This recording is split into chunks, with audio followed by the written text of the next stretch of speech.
Kalender Hijriah itu baru ada setelah beliau hijrah. Umur beliau saat itu sekitar 40-45 tahun. Tidak ada yang tahu yang pastinya berapa.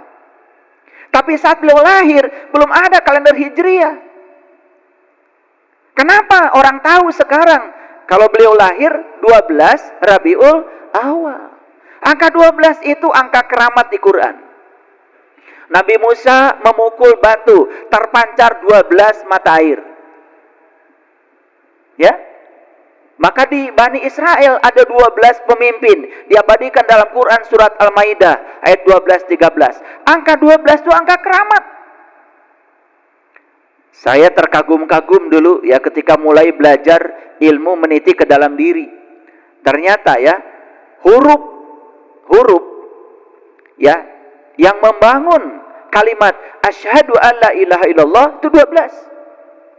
Dan huruf yang membangun wa asyhadu anna Muhammad Rasulullah juga 12. Makanya dalam kalimat syahadat itu ada 12. Kalau disatukan itu jadi 24. Bukan sekedar 24 jam. Bukan sekedar sehari semalam 24 jam. Tapi 24 itu adalah nomor surat yang sangat agung di Al-Quran. Yaitu surat An-Nur. Sesungguhnya awal agama itu adalah makrifatullah, mengenal Allah. Segala puji hanya milik Allah yang telah menghadirkan kita di tempat yang penuh berkah ini. Dan saya yakin semua sahabat yang hadir di sini maupun yang sudah standby di rumahnya masing-masing lewat live TikTok. Ada puluhan ribu sahabat kita yang sudah menunggu kajian ini. Saya yakin kita semua bisa berkumpul baik di ruang nyata maupun di ruang maya karena kita ada kesamaan frekuensi, kesamaan vibrasi, kesamaan energi, karena kita memiliki resonansi, karena kita memiliki tujuan yang sama. Oleh karena itu mari kita puji Allah bersama-sama membaca hamdalah. Alhamdulillahi Rabbil Alamin. Mari kita fokuskan kesadaran kita pada energi tunggal yang meliputi semesta raya dan meliputi diri-diri kita semuanya. Kita sadari kehadiran Dia dalam diri kita. Dia sudah mewujud dalam diri kita nyata senyata-nyatanya. Dia sudah hadir sebagai nafas yang hidup dalam diri kita. Dia hadir sebagai aliran darah kita. Dia hadir sebagai detak jantung kita. Dia hadir sebagai daya yang membuat tubuh kita berwibawa, berkarisma. Tanpa kehadiran Allah, tubuh ini hanya songok daging yang siap diasingkan. Siapapun yang selalu sadar, merasa bersama Dia, tidak pernah ditinggalkan Dia, maka hidupnya akan selalu tenang dan damai. Karena bahagia yang sejati bukan di luar, tapi bahagia yang sejati ada di dalam diri kita. Dengan kesadaran itu, mari kita mohon ridhonya, mohon berkahnya. Kiranya hari ini menjadi hari baru kita dengan kesadaran baru, dan seterusnya kita akan meningkat kesadarannya. Sampai puncaknya kita bisa mencapai puncaknya kesadaran kita yang namanya Sidratil Muntaha. Kita sapa asma Allah dengan kelembutan dan cinta seraya membaca basmalah. Bismillahirrahmanirrahim. Sebelum memulai kajian ini, ada satu pertanyaan dari saya. Dan dijawab ya oleh masing-masing kita. Sejak kita lahir sampai kita usianya sekian hari ini. Ada yang 50 tahun, 60 tahun, 70 tahun. Coba kita tanya. Hidup kita itu berdasarkan harapan orang lain atau berdasarkan kebenaran dan harapan jiwa kita? Pertanyaannya diulang ya. Dari sejak lahir sampai sekarang ini, hidup kita ini berdasarkan harapan orang lain atau berdasarkan harapan jiwa kita yang ada di dalam diri kita? Silakan dijawab. Sudah terjawab? Oke.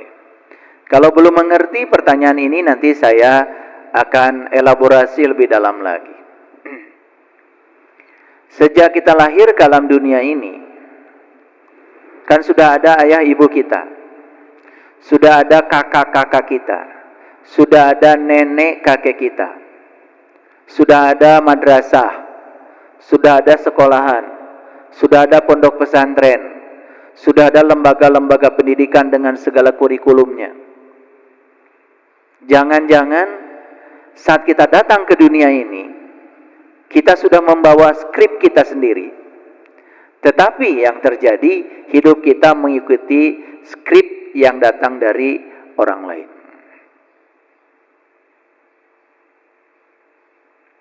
Kita tuh datang ke dunia ini sudah membawa data sendiri. Tapi begitu kita datang ke dunia ini, malah kita lupa mengurusi data yang dibawa oleh kita. Karena di sekitar kita sudah ada skenario yang disiapkan oleh lingkungan untuk menjadikan diri kita sebagai mereka. Oleh karena itu sekarang ditanya ulang lagi. Apakah hidup kita itu dari sejak kecil sampai sekarang berdasarkan harapan-harapan orang lain, atau sungguh-sungguh berdasarkan kebenaran dan harapan yang dibawa oleh diri kita sendiri? Sudah terjawab? Oke. Kalau kita hidupnya hanya memenuhi harapan-harapan orang lain dan membiarkan diri kita menjadi orang lain, menjadi harapan ibu kita, harapan ayah kita, harapan kurikulum sekolah kita, berarti kita hari ini sudah menjadi manusia palsu. Tapi kalau hidup kita sudah berdasarkan kebenaran yang dibawa dari diri kita, kita hidup berdasarkan panggilan jiwa kita, sesuai dengan kebebasan kita, sesuai dengan harapan kita, setidak-tidaknya kita bisa mengklaim kalau kita sudah jadi manusia asli. Jadi pertanyaannya, apakah saya asli atau saya palsu? Itulah kajian kita hari ini. Oleh karena itu kajiannya sederhana ya. Terlahir asli, tetapi mati sebagai fotokopi. Tahu nggak fotokopi? Fotokopi itu nggak asli, walaupun kelihatan sama. Fotokopi itu tidak asli, walaupun kelihatan serupa. Bahkan fotokopi itu tidak berharga sama sekali. Ijazah yang asli, disimpan di tempat yang rapi. Fotokopinya taruh di mana aja nggak apa-apa. Karena fotokopinya tidak ada nilainya, tidak ada harganya. Semua yang fotokopi sudah kehilangan nilai. Semua yang fotokopi sudah kehilangan harga. Tapi yang asli, apapun itu, masih punya nilai. Kira-kira bisa memahami ya kajian kita hari ini. Jadi hari ini kita akan masuk ke dalam diri kita akan refleksi, kita nanti selesai kajian ini akan menemukan apakah saya asli atau fotokopi. Nah, kalau kita sudah menemukan diri kita ternyata bukan lagi yang asli, malah kita menemukan diri kita itu salinannya, fotokopi, berarti ada tugas kita yang sangat berat untuk mengembalikan diri kita menjadi diri yang asli. Karena kalau kita mati dalam keadaan sebagai fotokopi, sudah dipastikan ya, matinya tidak akan bisa kembali. Walaupun sekampung orang bilang inna lillahi wa inna ilaihi rajiun, gak ada efeknya. Karena kata-kata itu selama ini dipahami oleh kebanyakan orang seolah-olah itu adalah doa. karena bahasa Arab. Kan asal Arab kan disebutnya doa aja. Ada orang meninggal langsung otomatis inna lillahi wa inna ilaihi rajiun. Sementara kita tidak pernah tahu asal muasal kata itu dari mana. Padahal jelas ya di Quran. Apabila kepadamu datang musibah, ucapkan inna lillahi wa inna ilaihi rajiun. Kalau datang musibah. Emang kematian musibah? Bukankah kematian itu adalah pembebasan? Ya, bukankah kematian itu adalah dibukanya portal agar kita kembali ke alam asal kita? Bukankah kematian itu adalah berkah? Ya, cuma karena kita mengikuti kebanyakan orang juga kalau ada yang meninggal mengucapkan kalimat itu, seolah-olah kalimat itu dianggap doa dan kita melakukannya. Itulah bedanya manusia asli dengan fotokopi. Manusia fotokopi itu ngikutin kebanyakan orang aja. Orang melakukan begitu, ikut saja. Jadi sekali lagi pertanyaannya sederhana. Apakah kita hidup berdasarkan kebenaran yang dibawa dari diri kita, atau hidup lebih banyak mengikuti harapan-harapan lingkungan? Sudah mulai terjawab? Untuk tampil beda saja sulit. Karena lingkungan menuntut kita seperti itu, kita ikut saja. Baju kita ikut lingkungan, ibadah kita ikut lingkungan, ritual kita ikut lingkungan. Walaupun tidak jelas asal usulnya dari mana, yang penting ikut saja, cari aman. Itulah bedanya manusia asli dengan manusia fotokopi. Sudah mulai terjawab? Oke. Kalau pertanyaan saya terlalu sulit di awal, nanti lama-kelamaan akan pelan-pelan bisa menjawab. Oh, ternyata saya ini lebih berat. Asli atau fotokopi? Nanti akan kebuka ya semuanya. Baik. Tapi judul ini udah bisa dipahami ya. Kira-kira arahnya kemana ya? Oke, baik. Apa sih pengertian asli? Dalam bahasa Indonesia, asli itu merujuk pada sesuatu yang tidak ada campurannya. Asli itu murni, asli itu tulen, bukan salinan, memiliki asal usul yang jelas. Itu yang disebut dengan asli. Jadi asli itu murni, tulen, tidak ada campurannya. Ya. Emas kan ada yang asli, ada yang imitasi.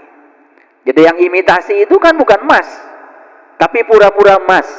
Kelihatannya seperti emas. Yang bukan tukang emas tentu saja gampang ditipu. Tapi yang tukang emas tahu kalau itu bukan emas. Sama seperti kita ya. Yang sudah jadi manusia asli gak bisa ditipu. Tapi yang fotokopi gampang ditipu. Ya. Kebenaran saja kalau diulang-ulang, lama-kelama kebohongan saja kalau diulang-ulang, lama-kelamaan dianggap kebenaran oleh si fotokopi. Kalau si asli, walaupun diulang-ulang yang namanya kebohongan, ya tetap saja kebohongan. Dia tidak bisa mengubah kebohongan menjadi kebenaran. Ya. Dalam konteks lain, asli dapat juga berarti sesuatu yang tidak dipalsukan atau sesuatu yang benar-benar nyata. Ya. Itu asli. Paham ya sampai sini ya? Oke. Jadi sudah tahu ya bedanya, yang asli itu memiliki nilai, yang palsu itu tidak bernilai.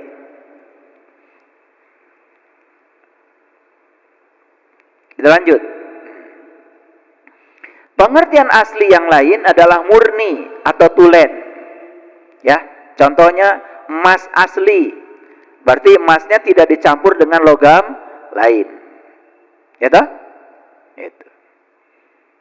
Nah, kalau ada emas yang tidak asli, masih ada nggak emas aslinya di situ? Ada emas yang tidak asli, sudah ada campuran yang lain. masih ada nggak emas aslinya di situ? Masih. Kalau ada bensin yang tidak asli, ya, sudah dicampur zat lain, masih ada nggak bensin aslinya di situ? Masih. Cuman sudah tercampuri oleh yang lain. Jadi kalau ingin menjadi asli kan gampang ya, tinggal meniadakan campurannya, sehingga akan kembali menjadi asli. Paham ya? Oke. Pelan-pelan ngajinya. Ini kecepatannya masih 2 km per jam, ya, supaya masuknya nanti gampang. Jadi asli itu bukan salinan ya. Ijazah asli. Nah, ijazah yang bukan fotokopi atau salinan. Ya. Tidak dipalsukan. Barang antik yang asli berarti barang antik yang tidak palsu dan bukan tiruan.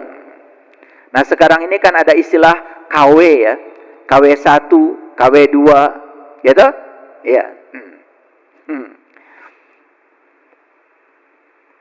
Hanya orang yang palsu yang gampang untuk percaya pada yang palsu. Yang asli tidak akan bisa percaya. Mohon maaf ya. Sampai sekarang kita tidak bisa membedakan mana ilusi, mana kebenaran. Bahkan ditukar-tukar nih sekarang. Yang ilusi dianggap kebenaran, yang kebenaran dan nyata dianggap ilusi. Ini pekerjaan Dajjal ini, ya. Pekerjaan si pembohong. Ya, pernah lihat Dajjal? Masih nunggu datangnya Dajjal? Dajjal tuh si mata satu. Dajjal tuh si mata satu. Jadi matanya cuma satu. Paham? Paham apa tidak? Ya. Bukan satu begini. Ya kan ada gambarnya tuh di internet, matanya satu gitu. Si mata satu itu melihat sesuatu hanya dengan satu sudut penglihatan. Makanya kita dikasih dua mata, ainain. Satu mata lahir. Mata lahir ada berapa? Ada dua. Nah ini dihitungnya satu nih. Satu. Karena yang kiri, yang kanan sama-sama ini. Mata untuk melihat yang lahir. Kalau kita melihat hanya dengan mata yang lahir, ya, itu namanya baru melihat dengan satu mata. Nah oleh Allah kita dikasih mata yang kedua. Namanya mata jiwa, mata kolbu, mata ruhani. Apapun namanya gak penting. Yang paling penting pertanyaannya, apakah mata yang kedua itu sekarang sudah bisa melihat atau belum? Itu aja. Nah, orang yang melihat kehidupan hanya dengan satu sudut pandang, satu mata, namanya mata lahir, itu melihat dengan satu mata, itu Dajjal. Nah, orang yang sudah bisa melihat dengan dua mata, mata lahir maupun mata batin, sehingga dia tidak tertipu lagi penglihatannya, maka dia tidak mungkin lagi bisa dibohongi. Oke, kalau begitu sudah bisa melihat Dajjal sekarang? Siapa? Si mata satu, melihat dengan satu sudut pandang, yaitu melihatnya hanya dengan satu mata, yaitu mata lahir. Jadi yang belum terbuka mata batinnya, mata kolbunya, mata ruhaninya, hanya melihat sesuatu dari luarnya saja, itulah Dajjal. Maka dia gampang dibohongi. Dan dia juga gampang membohongi. Paham sampai sini? Pertanyaan lagi sekarang. Jadi sudah bisa melihat Dajjal? Banyak? Banyak. Ya. Kira-kira ada nggak di ruangan ini? Ada ya ternyata. Nggak usah jauh-jauh. Nanti akan kelihatan ya. Saya Dajjal atau bukan nanti kelihatan. Ini belum masuk. Karena ciri-cirinya belum saya bahas. Ya. Jadi pengertian asli yang lain memiliki asal usul yang jelas. Contoh, dokumen asli. Itu dokumen yang memiliki asal usul dari lembaga yang terverifikasi. Terindeks istilahnya itu. Terverifikasi, tersertifikasi. Itu. Ya. tumbuh atau berasal dari suatu tempat. Misalnya, sifat bawaan asli. Itu biasanya merujuk kepada sifat yang sudah ada sejak dari lahir. Lihat saya semuanya para sahabat. Waktu kita dilahirkan oleh ibu bapak, ingat ya, itu namanya kelahiran yang pertama. Nah, di kelahiran yang pertama itu kita mewarisi sifat-sifat dari ibu dan bapak. Perhatikan ya. Tubuh kita yang dilahirkan gak akan jauh mirip ayah atau mirip ibu. Berarti sifat yang ada pada diri kita secara fisik tidak akan jauh dari ayah dan ibu. Yang kedua, secara mental, semua anak yang dilahirkan dari ayah ibu yang ini, ya, pasti akan mewarisi mentalitas dari ayah ibu yang ini, bukan dari yang lain. Oleh karena itu maka, ya, kelahiran yang pertama itu lebih banyak kita mewarisi kodrat fisik, kodrat dari ayah dan ibu. Makanya jangan marah ya, kalau anak gak sabaran, lihat diri kamu. Ya, kalau anak ya nakal seperti ya penilaianmu, itu kan tidak akan jauh dari dirimu. Ya, sebetulnya anak itu hanya cerminan dari dirimu sendiri. Jadi jangan menolak ya, ketika anaknya sifatnya begini begitu, lihat sifatmu. Karena semua yang ada pada anak itu adalah perpaduan dari sifat ayah ibunya yang melahirkan. Gak mungkin jauh dari situ. Gak mungkin. Makanya ingin dapat anak yang berkualitas, ya ibu bapaknya harus berkualitas dulu. Tidak mungkin tiba-tiba jiwa yang berkualitas masuk pada ayah ibu yang tidak berkualitas. Gak mungkin. Makanya ya, pernikahan itu lembaga suci yang harus dihormati. Ya. Tetapi banyak yang menyepelekan itu. Lalu menghasilkan keturunan, ya. Tidak seperti yang diharapkan.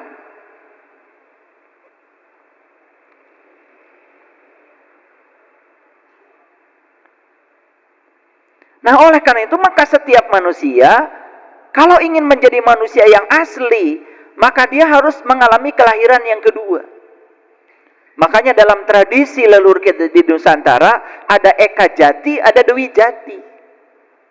Dalam tradisi Arab disebutnya Maulid.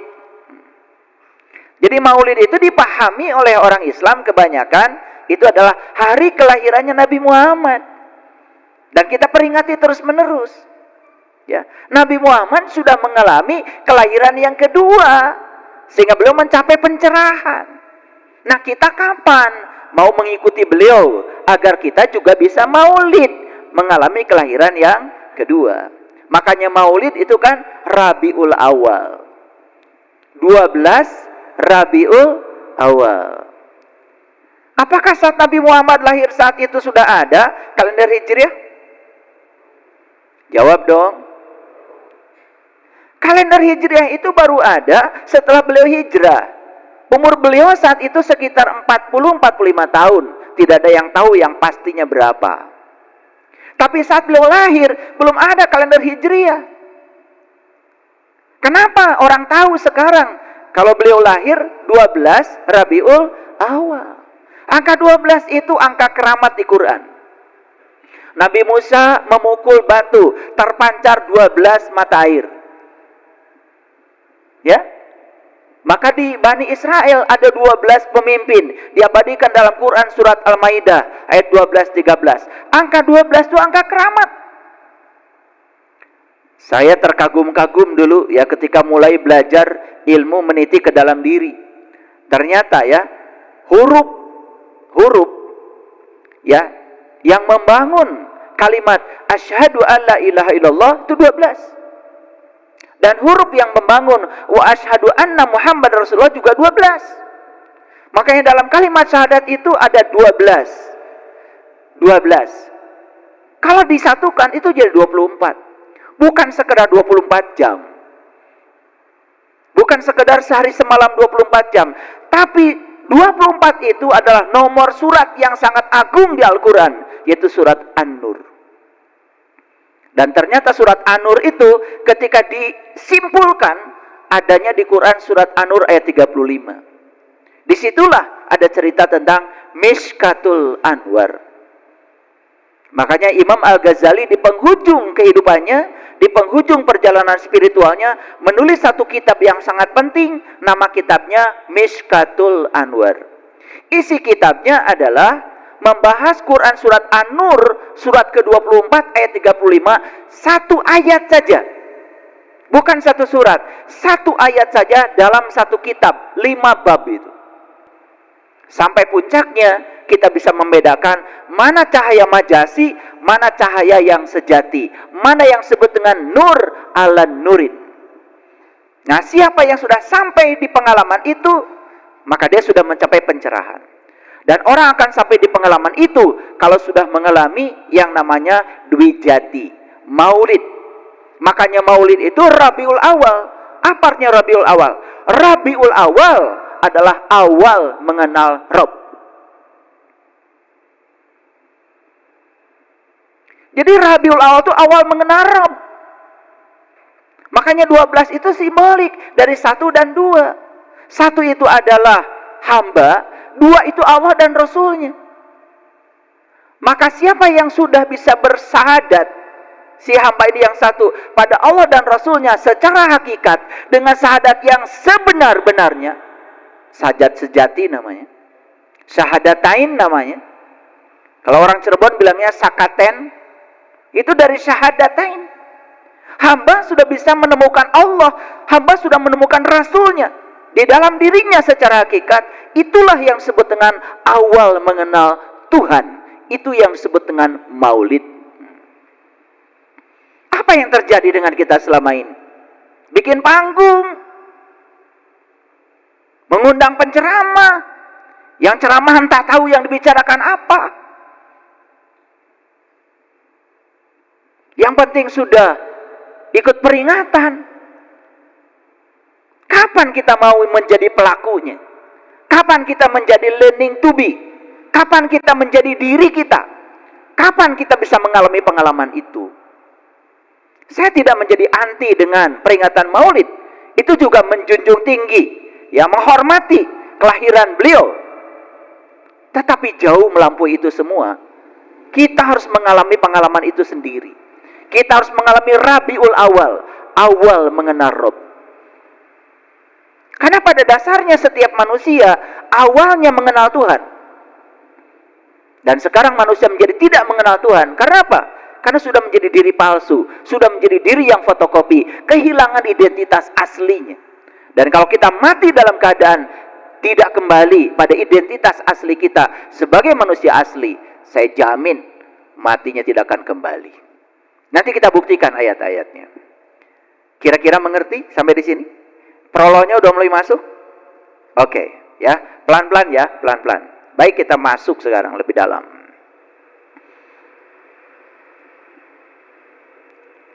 Di Al-Quran, itu surat Al-A'raf ayat 179. Ada kata-kata begini. Ulaika kal an'am balhum adol. Mereka itu sebagai binatang, bahkan lebih sesat lagi. Pernah dengar kalimat itu? Pernah dengar kalimat itu? Oke, sekarang kita bongkar rahasianya. Ini surat Al-A'raf ayat 179. Di penghujung Quran surat Al-A'raf itu ada kata-kata ulaika kal an'am balhum adol. Ya. Mereka itu sebagai binatang ternak, bahkan lebih sesat lagi dari itu. Siapa mereka itu? Ini kan sedang cerita manusia.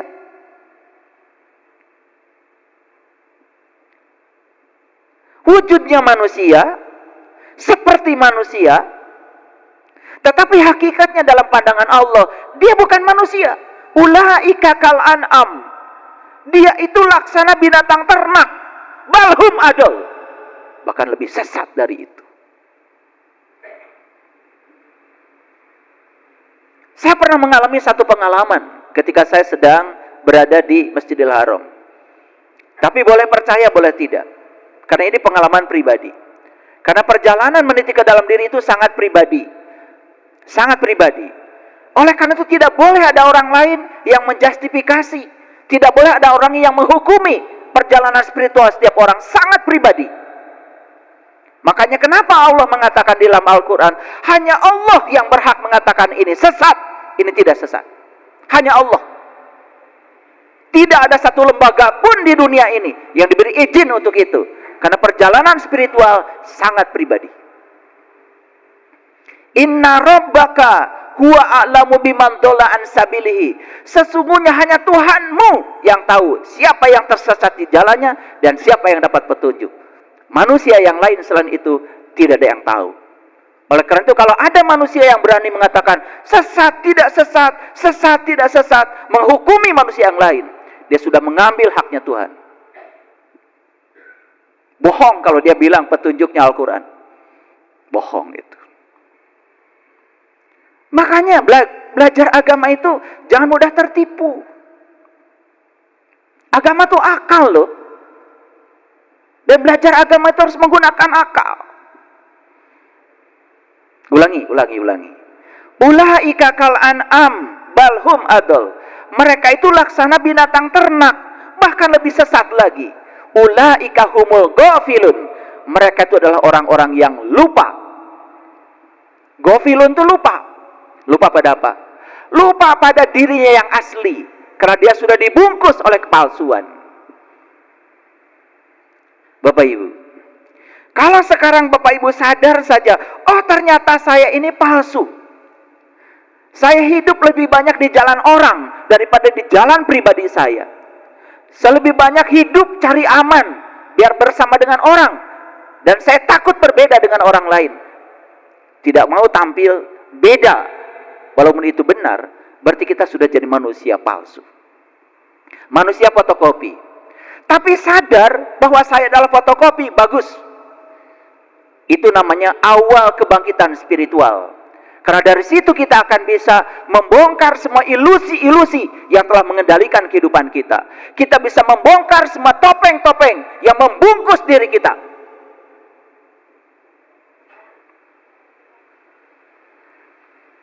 Ketika kita sudah mampu membongkar topeng yang membungkus diri kita, apa yang berikutnya terjadi? Kita tidak hidup dengan validasi orang lain. Hidup tidak perlu persetujuan siapapun.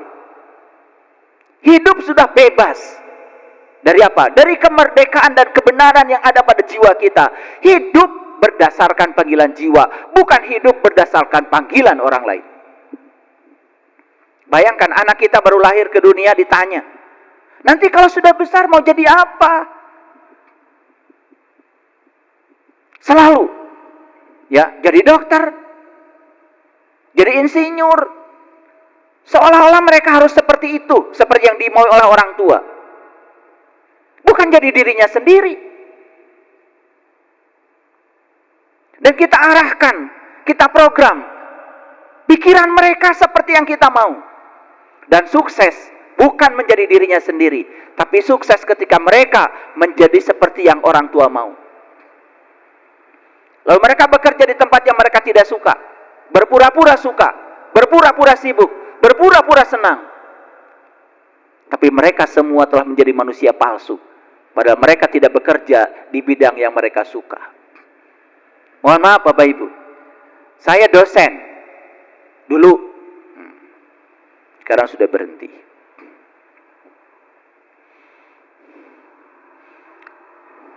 Dan pasti kalau saya mau ngajar, saya tanya kepada mahasiswa, kenapa Anda mengambil jurusan ini? Ngambil jurusan fisika, karena saya dosen fisika. Tidak ada satu mahasiswa pun di kelas yang mengatakan senang fisika. Tidak ada.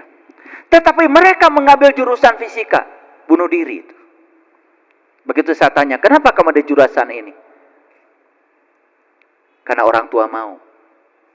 Karena lingkungan mau. Dia sudah menjadi diri orang lain. Dia sudah berada di jalan orang lain, bukan di jalannya sendiri. Padahal prinsip sukses itu kalau orang Jepang menyebutnya ikigai. Temukan apa yang kamu suka dalam hidup. Lalu tanya pada dirimu, apakah yang kamu sukai itu dibutuhkan orang atau tidak? Itu tahapan yang kedua. Apakah yang kamu suka dan dibutuhkan orang itu memungkinkan mendatangkan berkah bagi kamu? Suka tidak suka, tidak munafik bahwa kita perlu berkah, perlu uang, perlu harta, perlu dunia. Kalau tidak ada uang, Bapak Ibu tidak hadir di sini. Pertanyaan yang keempat, saya menyukai sesuatu, yang saya sukai dibutuhkan banyak orang. Yang saya suka dan dibutuhkan banyak orang, ternyata memungkinkan untuk menjadi pekerjaan saya. Dan berikutnya apa? Saya harus menjadi satu-satunya di pekerjaan itu. Itu yang namanya profesional. Bukan kita yang mencari uang. Uang mencari kita. Itulah sumber awal keberlimpahan. Orang Jepang menyebutnya ikigai. Udahlah, nggak usah pakai bahasa Jepang biar nggak pusing. Tetapi apakah yang 4 itu sudah kita miliki? Jangan-jangan Bapak Ibu dari mulai kerja sampai pensiun tidak bisa menikmati pekerjaan. Karena bekerja bukan di tempat yang Bapak Ibu suka. Bahkan pekerjaan merapat sebagai beban. Betul? Palsu apa asli kita? Kalau tadi di awal pertemuan belum bisa menjawab, sekarang lebih cepat lagi menjawabnya. Oh, ternyata saya palsu. Ternyata saya tidak di jalan saya. Ternyata saya ada di jalan orang lain yang diinginkan oleh lingkungan.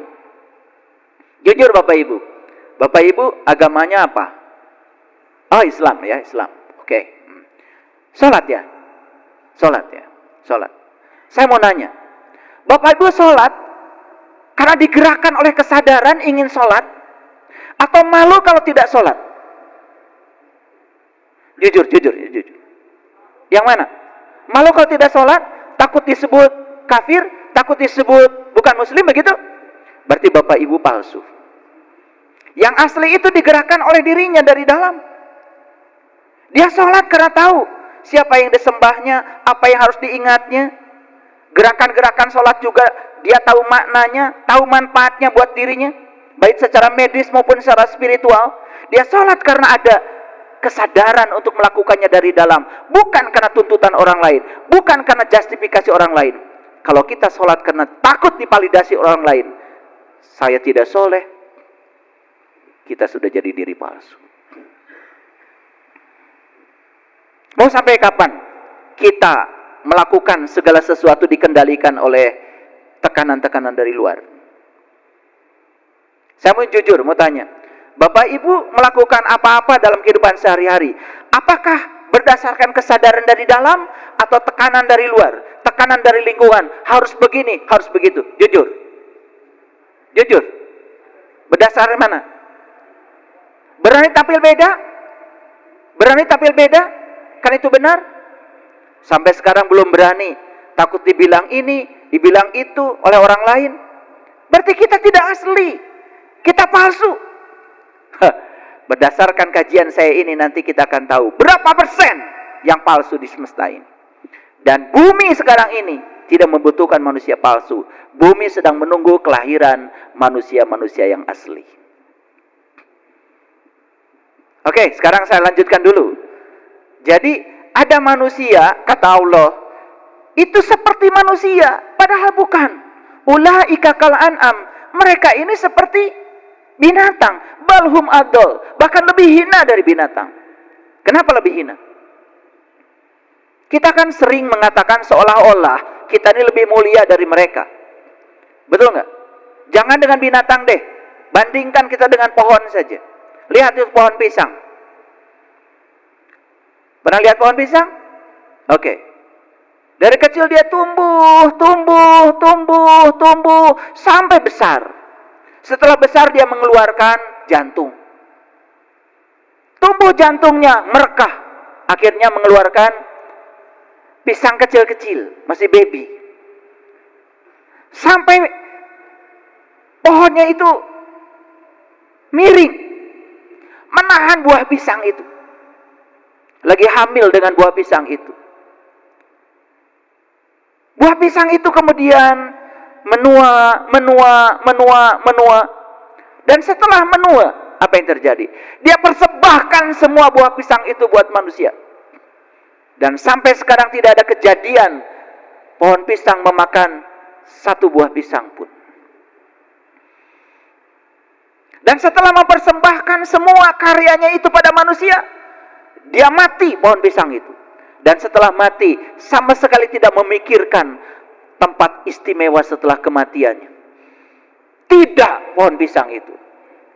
Saya pernah tanya pohon pisang, ini kamu ini setelah mempersembahkan pisang, masuk surga apa neraka?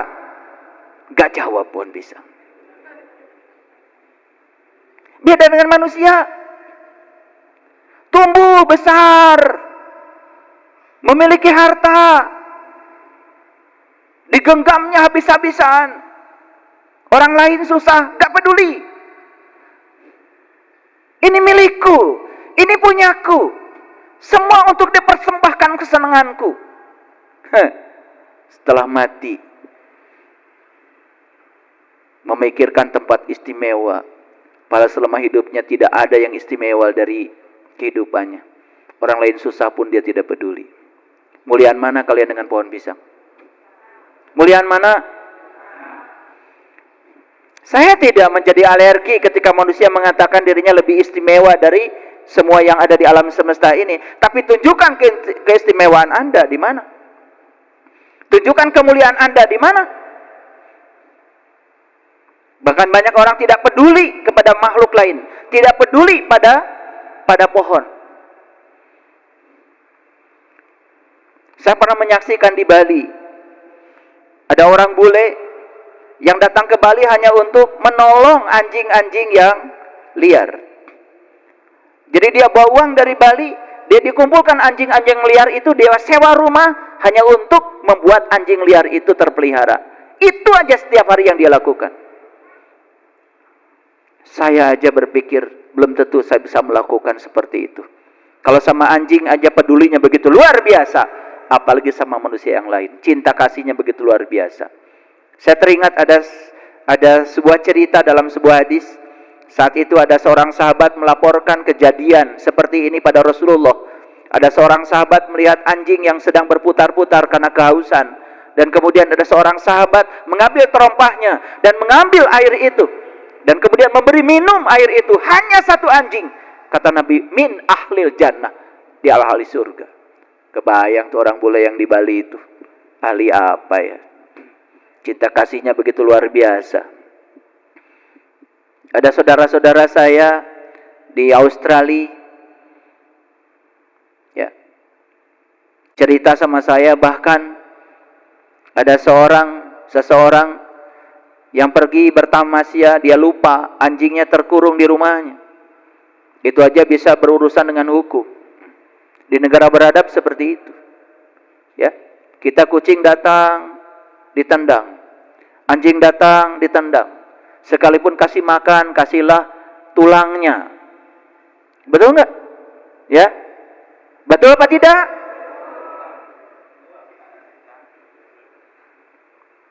Yang susah-susahnya, kalau ikan sudah diambil dagingnya, tinggal rangkanya, kasih kucing. Kata kucing, luar biasa manusia. Dia makan dagingnya, gua makan yang berbahayanya. Betul apa tidak? Tapi kita menganggap seolah-olah dengan perilaku gitu sudah peduli. Di mana letak cinta kasih kita? Oke, kita teruskan dulu. Makanya di ayat ini yang pertama Allah mengatakan, walaqad dara'na li jahannam katsiran minal jinni wal ins. Dan sesungguhnya Jahanam itu kebanyakan dari jin dan manusia. Apa itu Jahanam? Jahanam itu frekuensi rendah. Jahanam itu getaran rendah. Jahanam itu kesadaran rendah. Lihat orang yang di kesadaran rendah, hidupnya penuh dengan penderitaan. Masalah sedikit aja jadi besar. Yang tidak perlu dimasalahkan pun menjadi marah. Jahanam itu gambaran dalam Al-Quran tentang tempat yang frekuensinya rendah, tempat yang berkesadaran rendah. Makanya bagi orang yang kesadaran rendah, apapun menjadi masalah, apapun menjadi penderitaan. Beda dengan orang yang sudah selesai dengan dirinya sendiri. Beda dengan manusia yang sudah asli. Dia sudah tidak menggunakan ilusi. Dia tidak menggunakan bungkusan-bungkusan ilusi. Dia sudah lepas topengnya. Dia tidak perlu validasi dari orang lain. Orang lain setuju, orang lain tidak setuju, dia tetap aja menjadi dirinya sendiri. Dia tidak menjadi terbang dengan pujian. Dia tidak menjadi tumbang dengan celaan. Gak peduli itu semua. Karena dia sudah jadi dirinya sendiri. Hidup dikendalikan oleh panggilan jiwa. Bukan oleh panggilan lingkungan dan orang lain.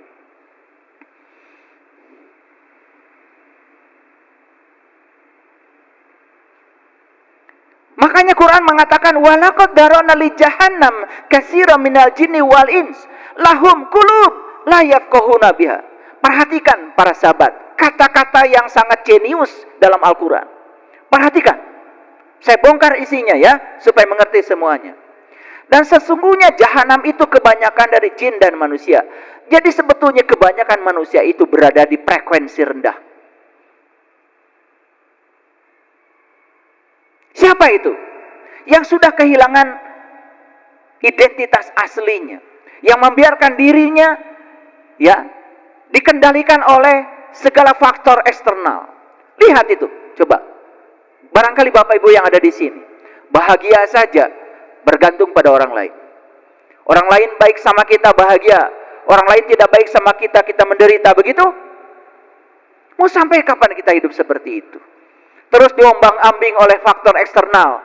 Begitu di luar ada turbulensi, di dalam juga turbulen. Inilah ciri manusia palsu. Kalau manusia asli, sebesar apapun turbulensi di luar sudah tidak peduli, dia tetap tenang di dalam. Bisa, bisa. Mau begitu? Ya, oke. Saya kasih jalannya ya. Mereka punya kolbu, tetapi tidak dipergunakan untuk memahami. Lihat kejeniusan Al-Quran. Di sini memahami bukan dengan pikiran, memahami dengan kolbu. Beda. Kalau kalian sekolah dulu memahami dengan otak, makanya hasil sekolah tinggi-tinggi. Banyak juga yang tidak jujur. Hasil sekolah tinggi-tinggi, banyak juga yang tidak sadar. Bahkan berita-berita terakhir ini sudah mencapai ya tingkatan akademik yang paling tinggi, malah melecehkan mahasiswanya. Itu produk dari intelektual. Allah sedang berbicara memahami bukan pakai otak, tapi memahami pakai kolbu. Sudah bisa memahami pakai kolbu? Sudah bisa apa belum? Apa itu kolbu? Kolbu itu adalah suatu lokus dalam pribadi kita. Dan Allah mengatakan, langit dan bumi tidak akan cukup menampung zatku, tapi kolbunya orang yang beriman, itulah rumahku. Kolbu itu adalah Baitullah, tempat Allah tinggal. Kolbu itu adalah pusatnya kesadaran. Makanya kesadaran akan melahirkan kecerdasan. Jadi cerdas dengan pintar itu beda, hadirin. Kalau pintar itu mengoleksi pengetahuan, terkadang tidak ada artinya. Menolong dirinya sendiri juga tidak. Tapi kalau cerdas itu berhubungan dengan kesadaran. Jadi Allah mengatakan, sesungguhnya manusia dan jin itu kebanyakan berada di jahanam. Ya. Kenapa mereka? Mereka itu punya kolbu, tapi tidak digunakan untuk memahami. Nah ini, memahami dengan kolbu. Gimana caranya? Disinilah perlu seorang guru yang bisa mengajarkan kita meniti ke dalam diri, sehingga kita bisa menemukan pemahaman dengan kolbu. Itu yang disebut dengan intuisi. Sudah bisa? Sudah bisa belum? Sudah bisa apa belum? Belum. Terus mau kapan bisanya? Mau kapan bisanya? Mau nunggu kapan? Nunggu banyak uang? Nunggu rumah banyak? Nunggu tua?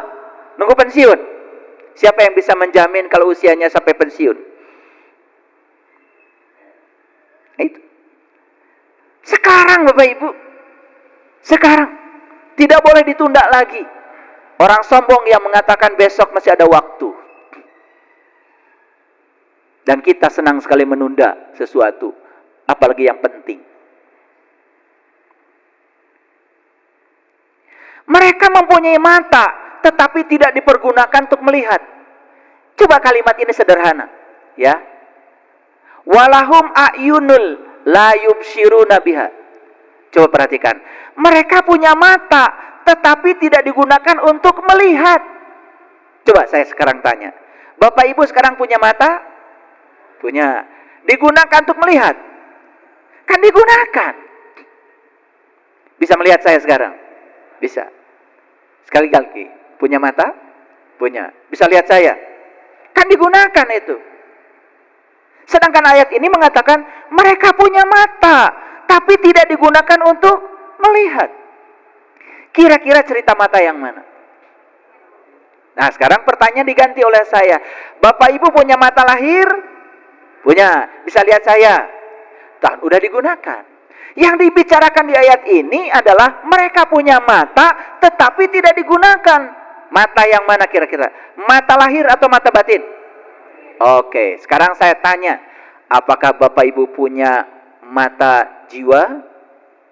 Punya. Punya mata batin? Punya. Punya mata ruh? Punya. Apakah sudah digunakan? Oke, masuk ayat ini. Masuk. Oke, makanya harus cerdas memahami ayat itu ya. Harus cerdas. Perhatikan. Ayat berikutnya, walahum azanul la yasmauna biha. Mereka punya telinga, tetapi tidak digunakan untuk mendengar. Pertanyaan saya, Bapak Ibu. Bapak Ibu sekarang mendengarkan suara saya? Berarti telinganya dipakai atau tidak? Dipakai. Sedangkan ayat ini cerita apa? Cerita mereka yang punya telinga, tetapi tidak digunakan. Jadi kira-kira telinga yang mana Bapak Ibu? Telinga yang mana? Oke. Jujur ya, ini jujur. Bapak Ibu, suka ada nggak suara dari dalam? Oke. Terdengar apa tidak? Terdengar. Diikuti apa tidak? Mana yang Bapak Ibu sering ikuti? Suara luar atau suara dalam? Itu yang bikin kalian jadi manusia fotokopi. Makanya kalian jadi orang lain. Karena tidak mendengarkan suara dalam. Yang didengarkan semua suara-suara dari luar. Jadi kira-kira ayat ini berbicara organ yang bersifat fisik atau yang metafisik? Oke, kita simpulkan. Jadi menurut Al-Quran surat Al-A'raf 179, yang namanya manusia itu, dia punya kolbu. Digunakan untuk memahami. Memahaminya sudah pakai kolbu. Gitu? Kalau memahami pakai kolbu, Ibu, urusannya dengan rasa. Rasa. Kalau orang sudah tajam rasanya, sudah tidak pakai intelektualitas lagi. Kamu mau bantu orang, orang sudah jelas-jelas susah, pakai intelektualitas. Setan mulai masuk di situ.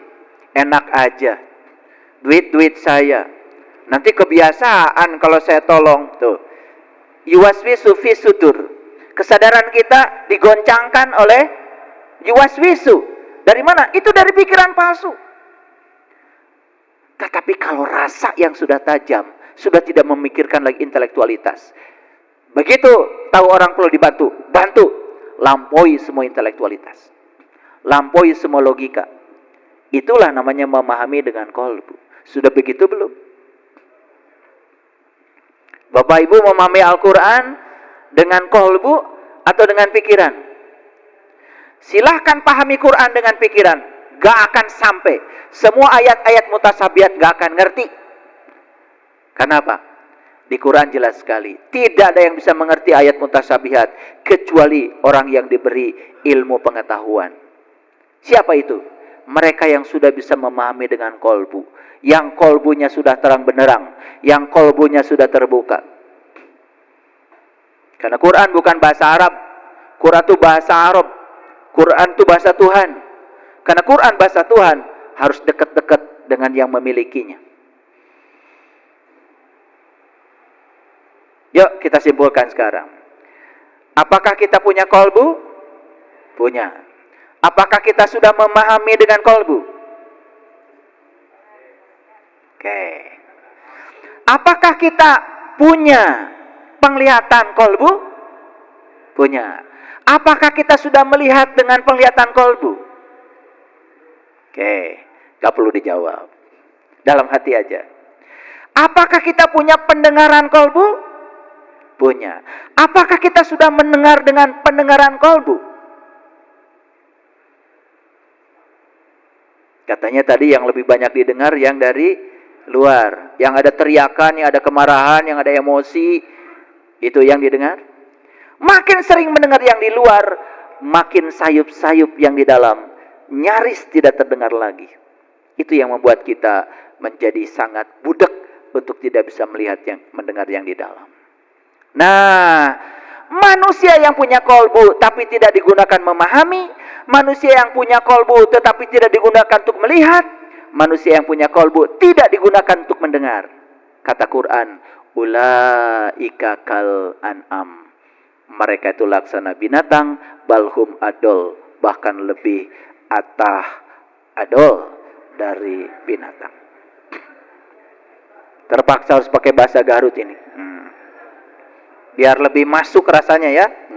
Jadi adol itu memang bahasa Arab ya. Adol itu sesat. Makanya kalau di Garut ada atah adol. Makanya dua kata-katanya. Semua yang atah pasti adol. Atah itu mentah. Makanya yang mentah gak jadi apa-apa. Yang mentah tuh gak enak. Makanya semua yang mentah harus dimatangkan supaya jadi matang adol.